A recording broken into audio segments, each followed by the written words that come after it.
السلام علیکم ورحمۃ اللہ وبرکاتہ۔ لشبہ اسلامی ٹی وی میں خوش آمدید۔ بے حیا عورت با حیا بن گئی۔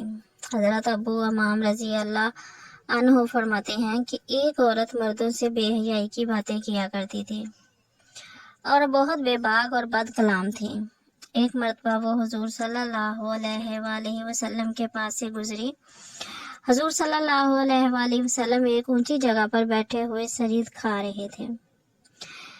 اس پر اس عورت نے کہا، انہیں دیکھو، ایسے بیٹھے ہوئے ہیں جیسے غلام بیٹھتا ہے، ایسے کھا رہے ہیں جیسے غلام کھاتا ہے۔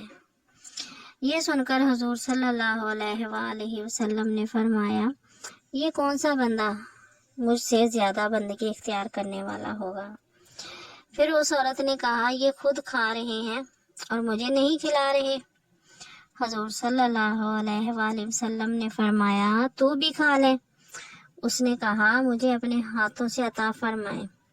حضور صلی اللہ علیہ وآلہ وسلم اس کو دیا تو اس نے کہا، جو آپ کے منہ میں ہے اس میں دیں۔ حضور صلی اللہ علیہ وآلہ وسلم نے اس میں سے دیا جسے اس نے کھا لیا۔